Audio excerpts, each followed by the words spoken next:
Podcast. That's podcast times two. Tonight we're reviewing the movie They Live, and for that special occasion, I took it upon myself to bust out my special. Actually, it's kind of funny that they're made to see beyond the matrix, but I can't see anything with these things on. It's totally black. It's like green. They're made for welding and soldering. I got myself a first time Arizona energy drink. Are you live streaming right now? Yeah, that's what I was telling you to check out the audio. Let me know if it sounds good. I don't see it here. Yeah, we're live. We are live. Alright. I can't see with these things on, so I'm going to take them off. I'll just leave them up here. And again, welcome to the Peterdapoet podcast. Here joining me, as always, is my future co-host. Would you say hello here, Catdadpeter? I see you. Hello, everyone. Can you hear me on the pod, girl? I'm Sandra. I see you. All right, now I can hear you. Yeah, now turn it off. Turn off the audio from the stream that you're watching. Okay. All right, I'm gonna direct this so you can see the bulletin board of the last couple of movies that we've been reviewing so far. I'll start off with the list. It's Dead Silence, followed by Ghost Ship, followed by House of Haunted Hill, then Darkness Falls, 13 Ghosts, Halloween, the original from 1978, and the remake of Halloween by Rob Zombie, 2007. So today's movie we're reviewing is They Live, and I'll let my co-host start us off. Alright. They Live is a film about a drifter who discovers through special sunglasses that the ruling class are aliens, concealing their appearance and manipulating people to consume, breed, and conform to the status quo via subliminal messages and mass media. Now, I'm not gonna lie. It took me a very long time before I became aware of this film particularly. Most of the movies that I've been made aware of, not all of them, but a lot of the big ones that I know, were brought to me by friends and even my film class. I don't remember exactly how I felt about the movie the first time. I just knew that it was very different from anything else that I've seen in a very long time. But it turns out like everybody had already seen it. Everybody always quotes it. A lot of the lines, especially the bank scene when he goes in there and he makes his speech about bubblegum and kicking ass.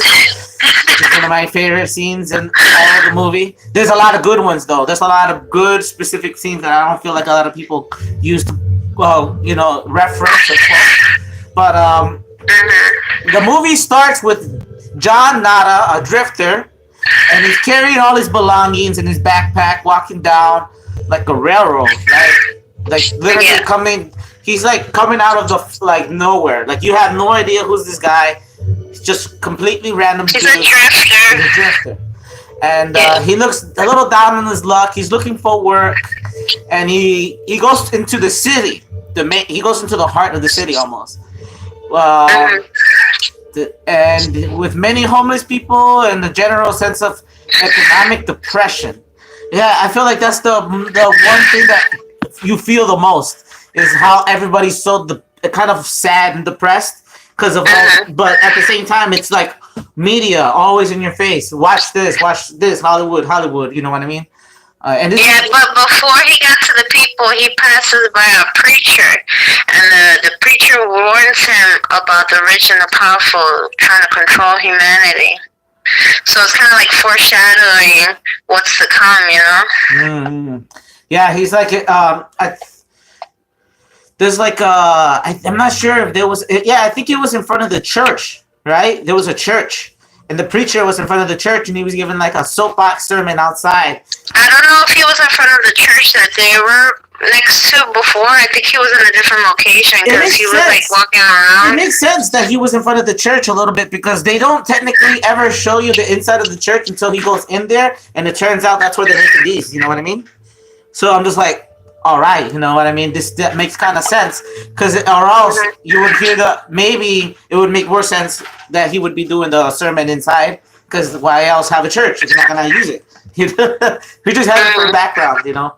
And they're secretly making drug glasses or whatever you want to call them. You know, they make it look like drugs. It's kind of crazy, like a meth lab. It's so weird. They have a bunch of chemicals and stuff that they put in the glasses. I don't know how they do that. Yeah, but it's pretty crazy.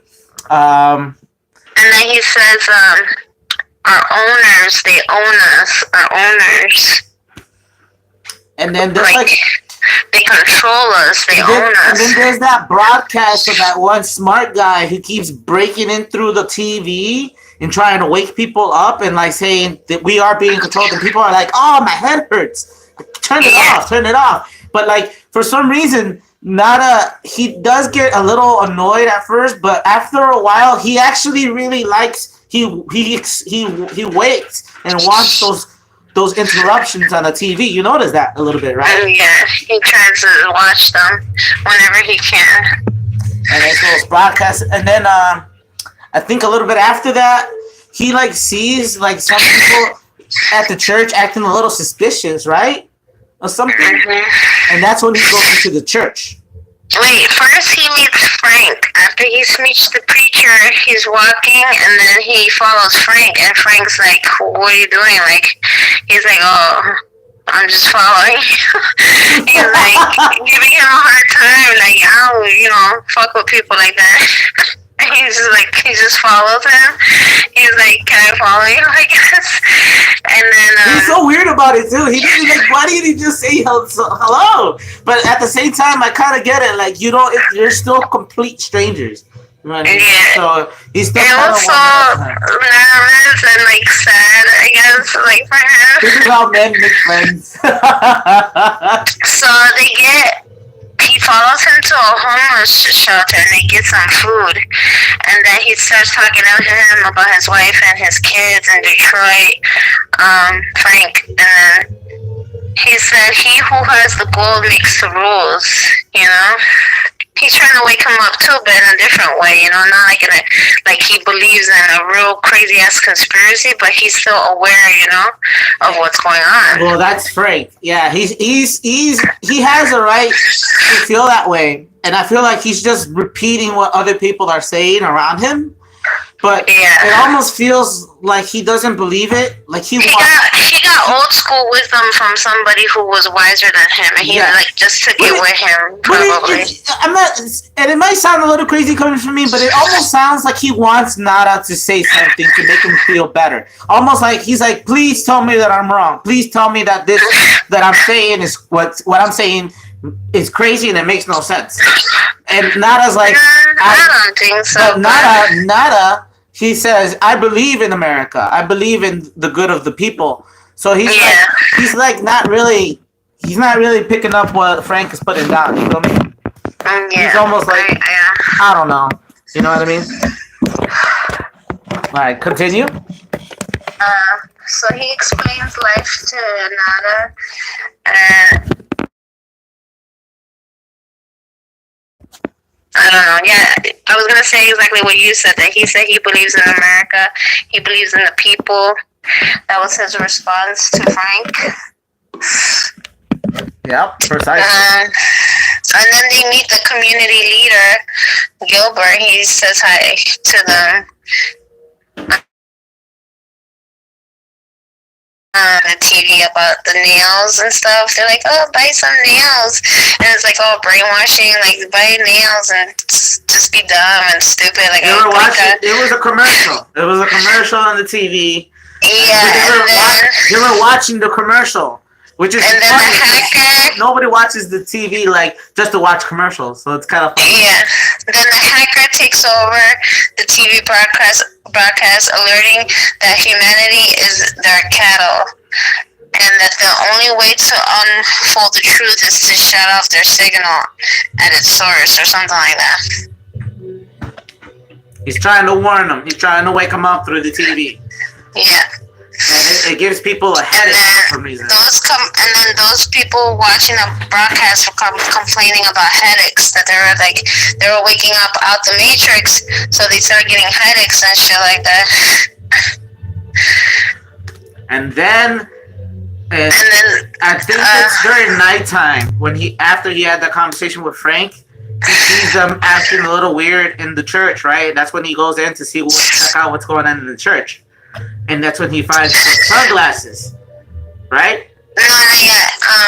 The guy says the poor and the underclass are growing. Their intentions are to rule, keep us asleep, and keep us sedated, he says. And then Nada says to Gilbert, isn't it too late for church? Because he saw the black guy channelizing, and he was saying the same thing that the guy was saying on the broadcast. That's what channelizing is. He was repeating what he was saying from the distance.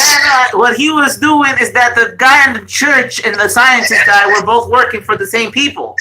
And they were reciting the same message to wake up. Yeah, but how do you know how to say it exactly like they work for the same people. They rehearse the speech. It's a speech that you gotta rehearse to give the people. But do you remember how the frequency was getting caught off? And he was blind, so he wouldn't. He was like, "What the heck?" The frequency was getting caught off, and he stopped too. Okay. So he wasn't getting the signal. Finally, at some point, Nada goes into the church and he finds the sunglasses. Yeah, Nada follows Gilbert to the church. He sees the choir is a tape recorder, and he sees writings that say, "They live, we sleep." And Gilbert has a group with the hacker to awaken people about the aliens. So Nada tries to leave, and the preacher man checks his hands and his face to see if he's not an alien. And Nada leaves after start going around the church. And then this is when one of the guys starts talking about this is like the end of the world type of kind of stuff. And this is what, people be talking about. And then he was chatting with Frank and some people. And then it says Frank meets up with Nada and says something is up in the church, and Frank tells him leave it alone. And then the Shantytown and church are destroyed in a police raid, and they attack the preacher and the hacker. So that's when the police come through and they knock down the whole entire homeless camp. They basically do like martial law on them. Martial law is when the troops or the police attack its own citizens. But before that, when Nana put on the glasses. No, he didn't put the glasses on yet. So way later. Okay. Then Nana hides out. He hides in this building until like morning, and then he looks. This guy was in the place. He's like, "Who started World War III?" He's like, and then there was like a Chucky doll waiting in the corner there when Nana goes inside the window. I remember the guy smoking pot, and he's like, "Who started World War III?" I remember that. Yeah, he's like, "Come join the party." He's like high as hell and shit. When the World War III starts, that's gonna be me, guys. I'm gonna be like, "Oh, guys, you need to chill out, man." Oof. Yeah. So everything goes back to normal. Everything is back to normality in the morning. They're just like acting like nothing happened and like cleaning their clothes. And everything is broken. There's no more homeless camp. Most of them got arrested. And the ones that didn't get arrested, all their stuff is burned and gone. They still had the TV. I don't know how they didn't smash the TV. Because they want them to still watch the TV. They don't want them to have food or water. Back to the brainwashing TV. Yeah, you gotta stay brainwashed. You can't. You cannot. We're gonna kill you slowly, but you're gonna at least be able to watch your TV. Yeah, that was weird. But Nana's not caving in. He goes back to the church and gets a box full of glasses. And then he goes in the by the garbage this place, and then he puts on everything. He puts it on, and then he sees everything as monochrome, which is like black and white. He sees the subliminal messages in everything. It says buy, consume, hoard, watch TV, reproduce, obey, sleep. Do not question authority. No independent thought. No imagination. No independent thought. Stay asleep. Yeah. And then he sees an alien. He sees an alien for the first time. Instead of a person, he takes the glasses on and off. But when he's not wearing the glasses, they look like a regular person. But when he puts them on, they look like they're an alien. And then he could tell who's human because there was a guy next to him that was human, and then he could see that he was not human; he was an alien. And it looked like the alien kind of recognized that Nana kind of knew that he was an alien. It's just kind of funny. I thought it was pretty funny. He's always like checking him out, like I see you, like what's up with this guy, you know? Yeah, no. And it gets really crazy really fast for Nada as soon as he puts on the glasses. He gets really, he escalates things really fast. He goes from basically waking up to just basically attacking these aliens. But not right away. What happened is that he put them on and he started pointing them out. I think the one scene that I remember that was pretty funny was the grocery store scene when he started calling them. You could put some lipstick on a pig, but it'll still be a pig or something like that, right? Yeah, and then he sees an alien getting a promotion over humans, which was like really fucked up because they're getting the upper hand. And even the alien women are breeding with what is assumed to be normal people, so there's crossbreeding going on too. You know what I mean? Yeah, but we don't see like mixed. No, but they talk about the baby and all this other stuff. It's weird. It's really weird. Yeah. They really try to hammer in the fact that they're everywhere. They've been here for a very long time. That kind of thing. Yeah, and then he sees in the TV that it says "obey" behind the TV people, and then he's like, it figures it'd be something like this. Like he kind of knew, but then he like didn't know. He's like, it figured. Yeah, he basically sees most of the society, the upper society or the kind of weird society like that as you kind of already see it, but he's like, to see it like that, he's like, it figures it'd be something like this. When he has his freak out at the grocery store and he points them out, one of them actually says, I have one that she needs surgery. Yeah, he's like, I have one here that can see. Yeah, I got one here that can see. Speaking into their watch or something like in their wrist. Yeah, they're talking to their watches. They're saying that they're giving him a bunch of the other aliens or the other aliens that were also in the store realize what's going on and also start reporting John Nada to their watches and describing who John looks like, right? And then right after that, what happened right after the grocery store? He said it's like putting perfume on a pig to the lady. But when he left the grocery store, what happened? Did he? Because I want to remember. The cops pull him over and said, yes, the police try to kill him, right? And he fights back to keep them from killing him. And he's a wrestler, so like obviously he's gonna fight back. Yeah, no, he's a tough guy. Even though it was 2-on-1, he was able to beat him, and he barely come out alive. And you kind of want to feel bad for the cops, but at the same time, it looked like these cops already they had their mindset, like they were gonna kill him. You know? And then when they say that he looks shitty as us, he's like, impossible. I was like, this line is so funny. You know that John Carpenter also helped write the freaking Halloween. So the same guy who made the original Halloween made They Live, by the way.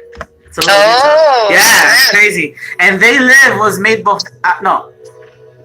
They Live came out after Halloween, so that was later in his career. But anyways, he kills the 2 alien cops who were gonna kill him in and he was able to get a shotgun from the car, right? Yeah, I think so. Yeah. And that's when he goes into the bank. What happened? Wait, he shoots the police and then he's like, They die like humans do, I guess. Yeah, they die just like we do. They bleed just like we do. Yeah. Yeah. And then that's when he realizes, okay, I'm gonna go into the bank and I'm gonna see what I I'm can do. here to chew bubblegum and kick ass, and I'm all out of bubblegum, he says. And then he proceeds to shoot a bunch of alien humans. Yeah. And You think it's humans, people are all like scared, like, oh, they're gonna kill people, but they're fucking aliens. They don't see that they're freaking aliens. now it's for sure that everybody, humans and aliens, are gonna be looking for him because he literally killed a bunch of people at a bank. Yeah. You know what I mean? So. And then one tries exposing him he was like telling them, and then he's gonna shoot him, and then the alien disappears. Oh yeah, that one tripped me out. He like pushed the button and he just poof out of blue. And then he runs out of the bank after the massacre, and he sees like a little UFO. floating invisible UFO camera that they were using to spy on people. He's like, I see you. People can't see it. He's like, but I can see you. And he shoots it. And it's so funny because he feels like he ducks down like he feels something fall on him, but you don't see anything. Obviously. No, you can see it a little bit fall on the floor, like little debris. Maybe. I have to look a little bit closer. Honestly, you don't see anything. It's invisible. Yeah, I saw it. I was like, I wrote down, you don't see anything, but I looked closely, and I'm like, oh, you see little stuff fall on the floor a little bit. Maybe because the floor was a little dank, so maybe like it hit the floor and you can see like a reflection. But there was nothing there. Yeah. Nothing fell. It's just him going like this. It's funny. Yeah. And then that's when he runs into Frank in the alley, right? Hold on. Where am I? Yeah, he runs into Frank in the alley after that massacre. Oh, he sees a human cop, and he's like, beat your feet, and then the cop runs. Oh yeah, he didn't shoot the human cop. Yeah, I remember that. You got the glasses? Let me see the glasses. Put them on. Oh, the thing is a little laid back, so. I see everything. See? I told you. Hold on. I see it. Oh, those look cool. So, after the massacre in the bank, he leaves the bank, and then he runs. Oh, then he meets Holly Thompson. He gets in her car, or like puts a gun on her or something. He kidnaps her. Yeah, he kidnapped her. In her car. Her car. She drives into her apartment. Yeah, he asks her questions like, he's like, do you have a boyfriend or something? Because he doesn't want her, like, he wants her to be alone, you know? Yeah, not have anybody basically home. wanted to know who was home, but she was trying to low-key keep him from going to her house.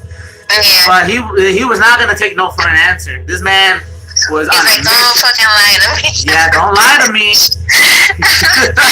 I was like, oh damn, he's serious. He already shot up a bunch of people in the bank. Don't. Yeah. I would have messed with this guy. Don't piss him off. I do feel for Holly though. Her character when you first meet her.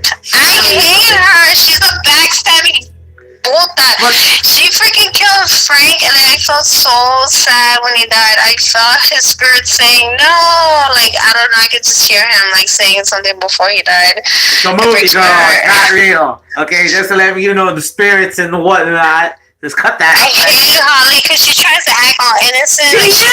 She knew the whole time. She knew the whole time because she was like, the signal is clear, and KRG. She worked at the TV station, and yes, she's evil. Yes, she's bad, but she had a reason to be. At least to Nada.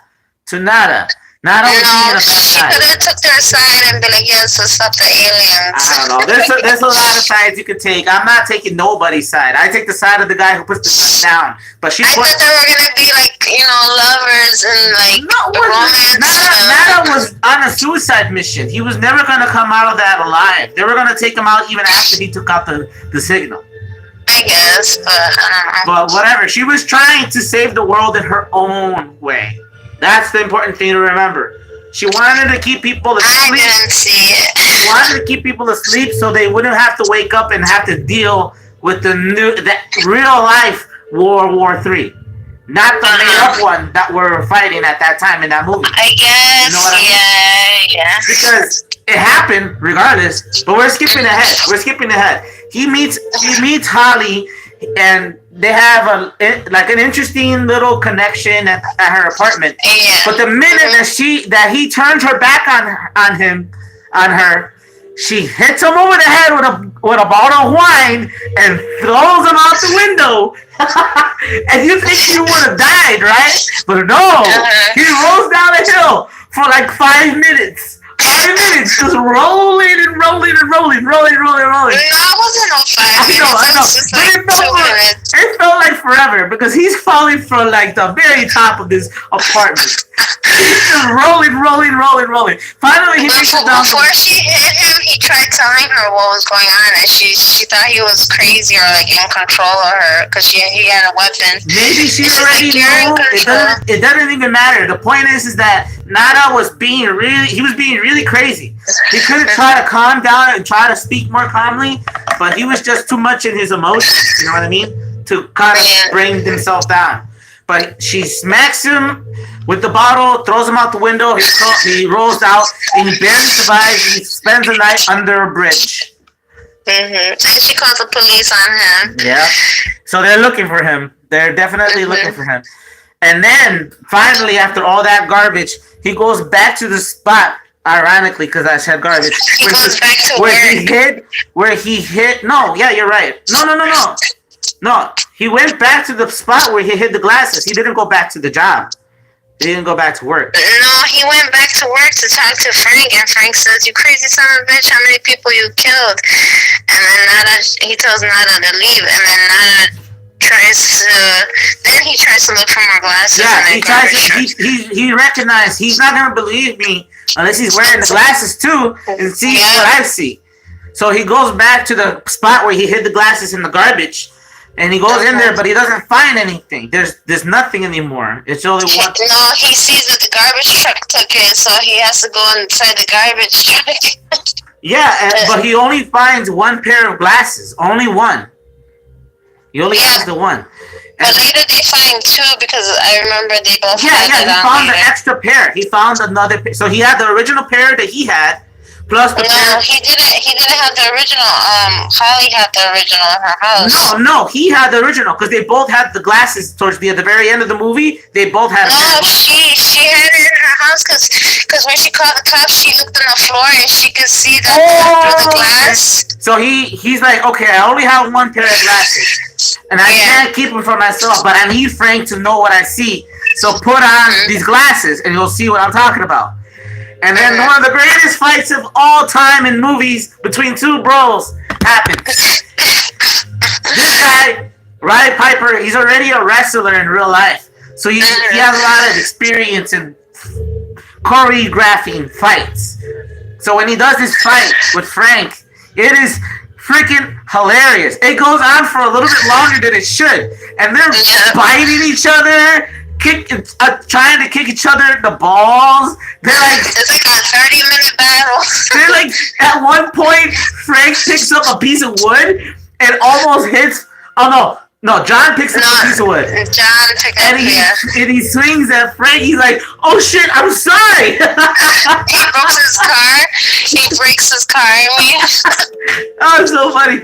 But at some point during the fight, Nada kind of wins. And he gets Frank to put on the glasses. What does Frank see? He sees an alien. He sees everything. He sees all the subliminal messages. I think he even sees some of the UFOs flying because he looks up with the glasses. He's like, whoa, what the fuck is that? But he's like, and then John was like, "Life's a bitch, and she's back in heat." Oh my god, who wrote this garbage? I'm sorry, but the one-liners are just so fucking cheesy. Stop! Okay, I like him. I like the cheesiness. It adds to the movie. It adds to the period that it was made in. You know what I mean? Yeah. But I love that they were able to reconnect. And They both go to a hotel and they both go with 2 pairs of glasses on. Yeah, and they're like all messed up and everything, and they're just kind of the guys at the hotel. And then he's all with an attitude. He's like, I would like a room, please. And then he grabs the panel with like an attitude. He like grabs it all hard. It is pretty hilarious. I'm not gonna lie. There are some moments that are gold as far as in comedy gold. And then he's like, "Ain't love grand," says John. Oh God. Well, yeah, I love the little scenes in between, the transitions between make sense, and they add a lot of character to it. You know what I mean? It really does make you learn that Frank and John's friendship is real, you know, not just because, you know, they're just happen to be neighbors. John really likes Frank. Their friendship is so cute. Like Frank says, like, he's like, where'd they come from? And then Nada's like, well, they ain't from Cleveland. And he's like, hey, I need to Nada, this is not open mics comedy, okay? We're dealing with the end of the world, possibly, okay? We're dealing with extraterrestrial alien life forms, and you're making a joke? Am I a joke to you? Am I a joke to you, Nada? But yeah, no, I love how Nada and Frank are really close, and they have that intimate moment in the hotel. And after that, Nana talks about his dad for a hot minute, and about his past to Frank. And he's like, I ain't my dad's little boy no more. Like, I'm a grown man, and I'm gonna take responsibility, and I'm gonna fuck this shit up, basically. I mean, he has a mission. He has a goal in mind. At least that's good, you know. It's kind of messed up if you have just no idea what you're doing and just doing stuff. But it sounds like Nada has a plan. I don't think he does, but I'm just gonna stand out of the way. He doesn't know too much about what the issue is. He doesn't know how to get rid of the aliens yet. No, he learns about the resistance group, right? Yeah, that's where I was gonna say next. Frank sees Gilbert when he's coming up the stairs to the hotel, and then he tells him where to meet, and he gives him the guns, and he tells him the world needs a wake-up call, and we're phoning her in or bringing her in, he said. So the gang meets up there in this place, and then he's like, there's contact lenses now. Oh yeah, so they don't have to wear the glasses all the time. They're like less frequency, less glitchiness or frequency or something like that. So and also it's a good excuse for them not to always be walking around like, I swear I can't see anything with these things on. They look so cool, but I can't see anything. I need to, you know. It's all black. It's black with a little bit of green with the light. The light right here is a little green. Oh, wow. It's so weird, but I'll keep them on my forehead, anyways. But I love that they were able to be like, yeah, here's some contacts, just put them in, dude. You don't have to worry about it anymore. That's awesome. I'm like, yeah, heck yeah. Even in the 80s, we were like, yeah, the glasses are out. We need contacts. Okay, so they say cops are looking for them. The cops are looking for them, calling them commies, a commies group or something like that. Yeah, they're calling communists. They label them like terrorist groups. Yeah. And you find out that even the guy who was doing the broadcast was doing the broadcast from that resistance location. In that movie. No, he was with them in the church. I saw him. I'm like, is that the guy who was? I'm like, oh, that's the guy that was doing the TV. But they showed the actual stuff, that the recording equipment that they had was at the resistance location. It wasn't at the church. Yeah. So it was a different location. So this is the resistance location too, because technically the original headquarters was the church, but the police already took it down. So a little bit of. They get to know each other, know the people in the resistance, and then John Nada runs into. He runs into Holly. Oh wait, They give Frank like the alien watch before Oh Holly. yeah, before Holly gets there, they're like, "Oh, well, we got one of the watches from one of them." They start grabbing guns and weapons and stuff, getting ready to like Oh blow shit yeah, up. even though they weren't technically terrorists, it looked like they were terrorists. I'm not gonna lie. They had a lot of bombs and guns and everything all over the place. But they were trying to. You can't be a resistance without being able to resist, I guess, right? But You gotta before you attack, you can't just attack. You have to wake people out first, and then get an army to attack. I mean, I guess you're right. But like you said, they had already taken down some of the aliens then, because where else did they get the watch from? Because there's no aliens in the group. That means they killed an alien to get the watch, right? He said something about how he got it. I think that he dropped it or something. I don't know. It malfunctioned. I forgot. I don't know. No, he said that. Yeah, something like that.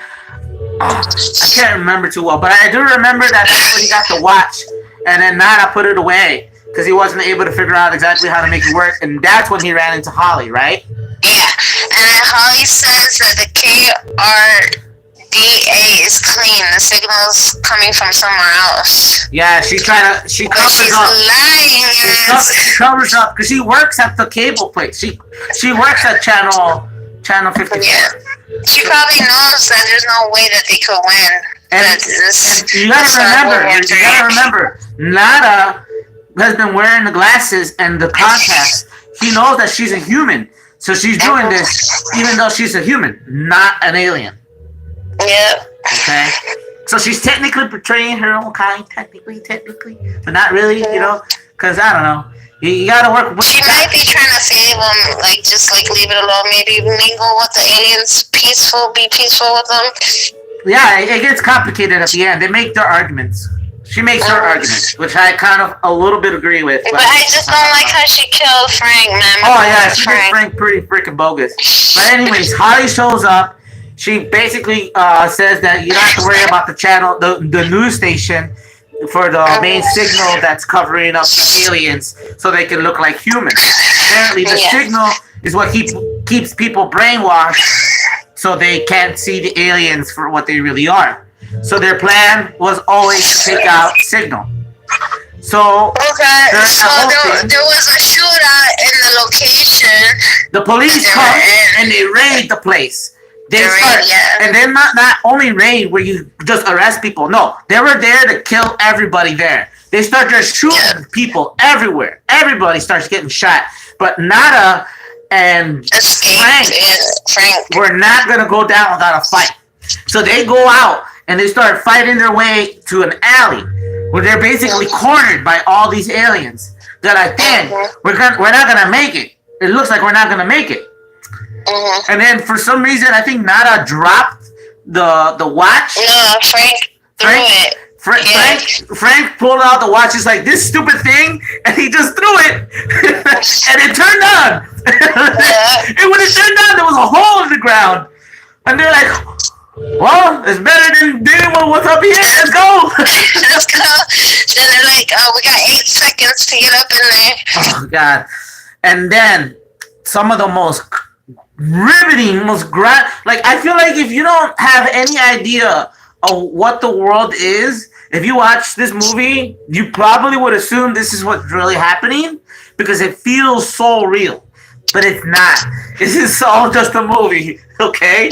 But they go into a hole and then they find out that these aliens have been building stuff underground and that all the rich people are really aliens and they got like teleportation. The rich people are working with the aliens. Yeah, the rich people are working with the aliens because even though they have the contacts on, they can still see a lot of humans in the same crowd and table as the aliens. So there's a lot of aliens, but they're all hanging out. And then they were saying, "Thank you for the multi-dimensional something expansion," and then they said.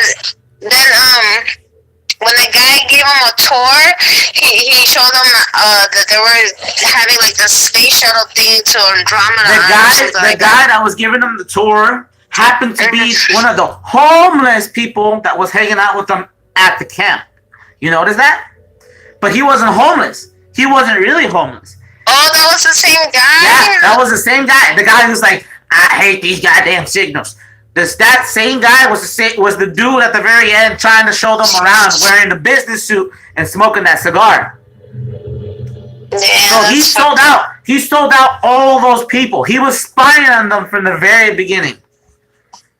That was the guy that you have to really watch out for. And that's why I was like, wow, that was crazy. But yeah, but for some reason, he thought that Nada and John were also on his side.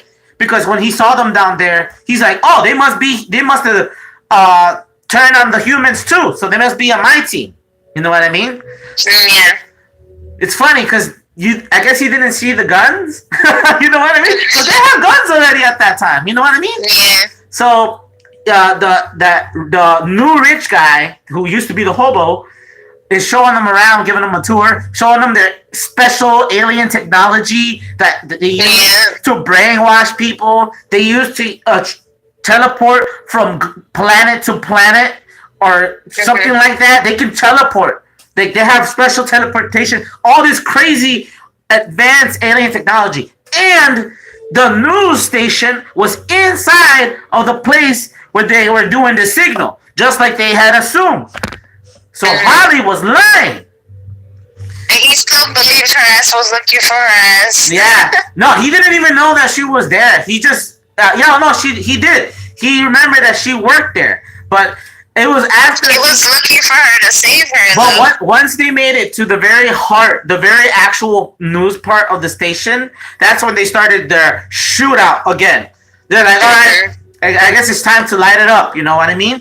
So they start by shooting. I think they shoot the people and the news people, right? Mm-hmm. They shot the news people who were actually news aliens.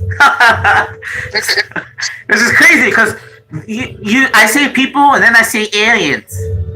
I don't. It's kind of weird. It's weird. I don't feel comfortable with that. But at the same time, they shoot the aliens. Yeah, so they shoot and sneak their way all the way to the top where the signal's at. And they have. And then Holly freaking backstabs Frank and shoots him in the head. And then she's trying to shoot Nada. Behind Nada's back, Holly kills Frank. Frank didn't even know that Holly had turned and betrayed them until after they made it to the very top of the building where they were holding the signal. And when he was telling Holly, stand back, it might explode, it might get messy. He turns around and that's when he realizes that she was pointing the gun at him. And he's like, why? And she started saying, you can't win. They've been here for too long. This is not worth it. And Nada's like, I'd rather die than to live another day in this brainwashed, made-up reality that you guys made up for us. So he does. He puts down the gun. He puts down the gun, but he had a hidden gun underneath his sleeve. Yeah. And he uses that. He's like, wha-bam! And he shoots Holly. And I'm like, damn. He shot Holly first before he did anything else. He's like, I gotta take her down because if not, I won't get away. I won't get out of this alive. But it didn't even matter because shortly after that, a helicopter starts flying up and they're also pointing their guns. They're like, put the gun down. Put the gun down. He's like, fuck it. Boom, boom, boom, boom. And he shoots the signal. And then the aliens in the helicopter also shoot Nada. So he's like dying and he's on the ground. But he dies a hero. But he was able to destroy the signal with his very last breath. And with his very last act, he gives them the middle finger. He's like, this is number two, not the middle one. And yeah, we end the movie with everybody realizing who in their society are aliens. Even the people that are their loved ones. Like the couple at the very end where they're making love, and then the other guy looks the lady who's a human looks down and she realizes that her man, her boyfriend, is an alien, and he's like, "What's wrong, baby?" I'm just like, but he couldn't turn from screaming, and that's the end of the movie. But with his last dying breath, Nada was able to wake up everybody. The only real note that I wrote for this movie was the very end. They Live explores themes of consumerism, media control, and the social inequality, using the alien invasion as a metaphor for unseen powers manipulating society for their gain. The sunglasses serve as a powerful symbol for waking up to uncomfortable truths about the world. So as much as it's so much fun watching them go through their adventure and everything, you have to remember that the themes and the reasons why these battles are going on is because of the pressures that they feel in society. You know what I mean? The way they've been manipulated by their consumerism and the control of the media and the social inequalities. You know what I mean? Yeah. It's real. A lot of people who are like scientists and like Neil deGrasse, he said this movie is a documentary. It's not. He said it's not a movie. It's a documentary. Here we go.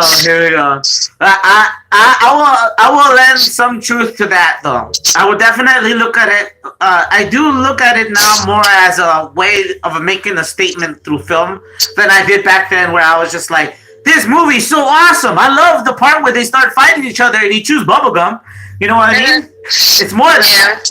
It feels like there was a period sometime in the early 2000s when this movie had a resurgence in popularity, where everybody was doing the Obey clothing line and walking around with the Illuminati stuff. But over time, that kind of fell back into the static of society.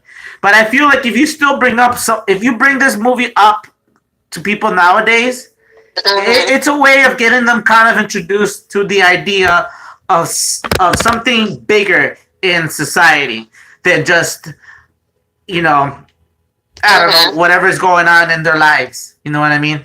Kind of put them in it's supernatural, it's sci-fi, but it's grounded in reality a little bit. You know what I mean? Yeah. But once you go on the ground and you start talking about alien teleportations, I'm like, really?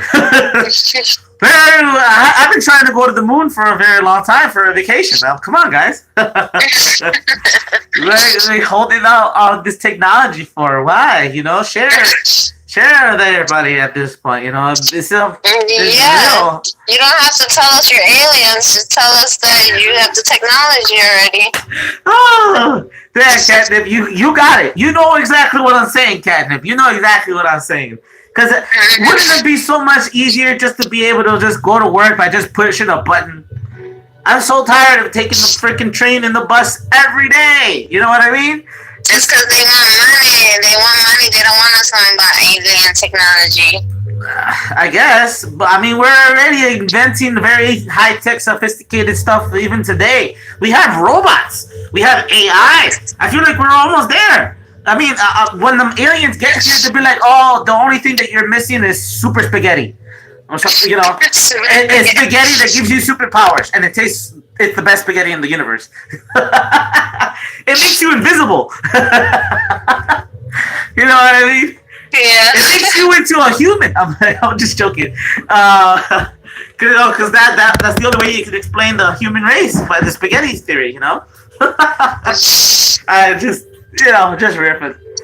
Now, our goal for this podcast, considering that it's just a single film, we were trying to kind of bring this one a little bit shorter as in time. So we are going to be calling it very, very soon. But before we do, we are going to rank this movie. So what is your rank for this movie out of 10? Catnip? 10! Jesus Christ. Are you serious? Yes. Yeah, think about it. It's my favorite movie. Ooh, okay, 10. You got You asked for it, you got it. There you go. A big old 1-0. The first double digit on any movie here. Now, I want to give it a high score too. Don't get me wrong. I want to give it a perfect 10. I really do. But I feel like those one-liners and those kitschy, those little funny catchphrases, the little one-liners, they do kind of bring me out of the movie experience. And only because of that. Only because of that detail. I am going to put a 9.5. 9.5. Which means this is the 19.5. This is our highest rated movie we reviewed today. That's not weird noise, Pete. That's like. I don't know, you have some stuff going in your background too, bro. I don't know, it's going. I got my phone right next to the speaker, so everything that you're hearing is coming from the phone, which is coming from you. But it's quiet now. You heard it? Yeah, I heard it a little while too. I don't know what it was. Maybe it's because I turned up the volume a little bit from the video. Oh, okay. From your podcast. But it sounds a lot better now. It was just a momentary thing. Okay. Alright, for sure. So we got a 19.5, a new king of the list. We have not decided on a film for next podcast, but I think I have one in mind. And I really wish we would have done this one for this podcast particularly, but They Live was already in our list for a very long time. But the next movie that we're going to review for the podcast will be V for Vendetta.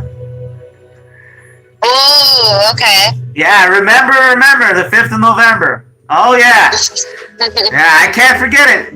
It's just too catchy. So with that being said and everything that's been done, I'd like to say thank you guys for joining us for today's more sparse episode of the Peterdapoet podcast. I will sing our outro. We sign us out one last time there, Catnip. Like and subscribe if you enjoy watching us. And also like and subscribe to me, Catnip Valentine. Yeah, follow Catnip. She's always on. She's on Twitch, she's on YouTube. Catch her whenever. She's always gaming. She's got Poppy Playtime. She got Resident Evil. She's really, really into that horror niche for right now. But, you know, different. She even has games like Final Fantasy and Kingdom Hearts too, maybe. Horizon Zero Dawn. I heard that she has that one on the collection as well. I will be joining her very shortly as a more in-depth streamer. Not sure if I'm gonna step into the same ring of video games. I might just venture off still in the more impersonal kind of thing. But you guys, please like, please subscribe, please comment. We love you guys and thank you guys for joining us tonight. And we'll have a good one and don't drink and drive.